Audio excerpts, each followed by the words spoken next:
Well, hello there. Welcome to another Kerbal Space Program video. And on this video, I'm currently trying to build the biggest spaceship that I could possibly make that is not being assembled in space. Like, there's a lot of big spaceships in Kerbal Space Program, but those are all assembled in space. Like, they have multiple parts. You take them up to orbit, and then you start docking them together. But this one is just fully built on the surface of this planet, and we're just launching it straight to space. I think this could be one of the biggest, like, straight to orbit ships around.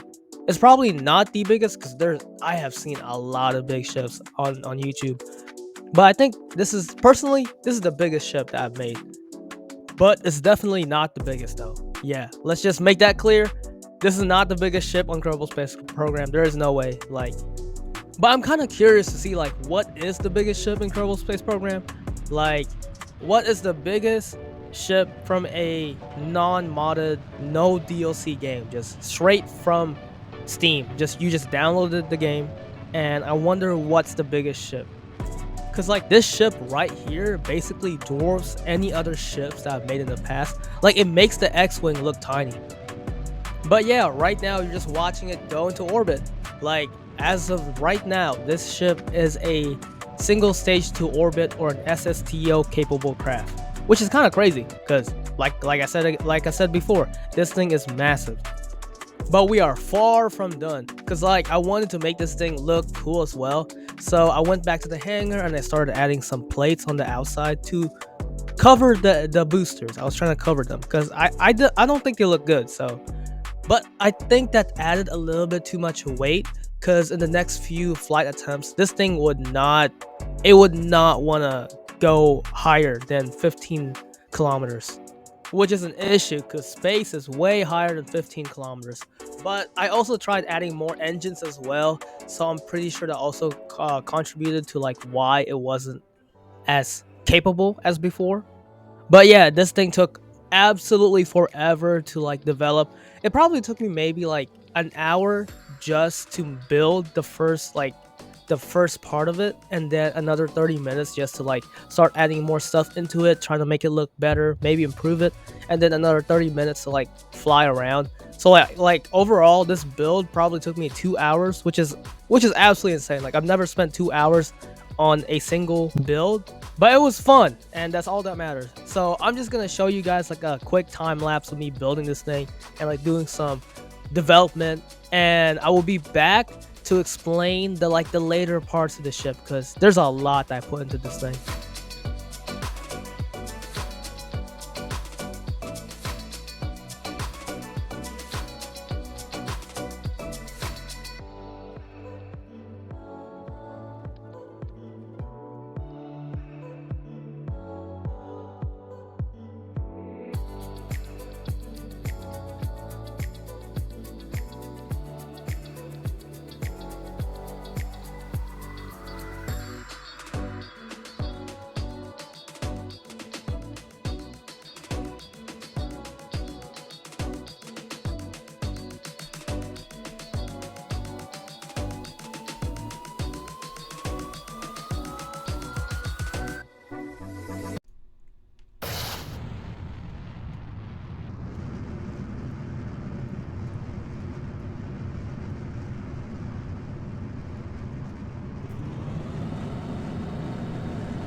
Yeah, so the first test flight of me adding way more things that I should have added did not go well. Like, my computer probably wanted to blow up at that point, because I think on the runway I was only getting 21 FPS, and when it blew up, it dropped all the way to 1. So yeah, I don't think my computer liked that.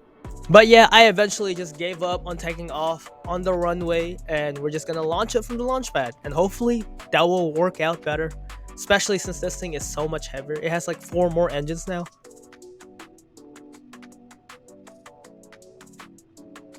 I think I just jinxed myself, but it's fine. We're just gonna go back to the drawing boards and see if we can fix it.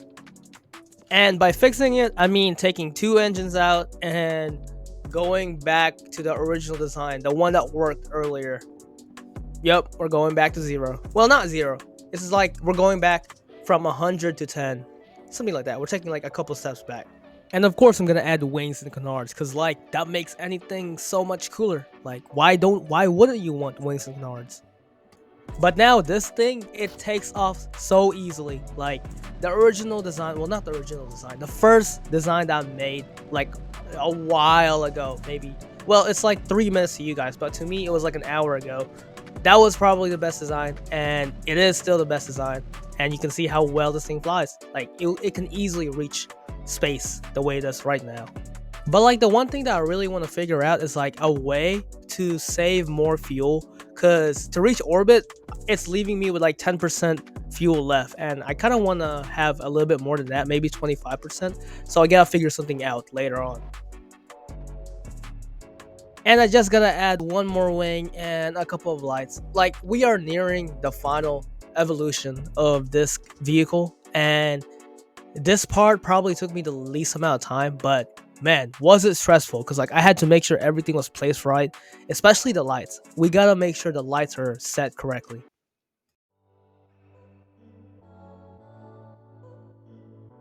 And of course, we gotta have solar panels. So I basically started adding solar panels randomly. Like I didn't even need to have solar panels, but like it's a space vehicle. It has to have solar panels. Just like the main thing about being in space. You need to use solar panels. Or something similar to it. Some other power plant. But I went with solar panels because like it just looks cool.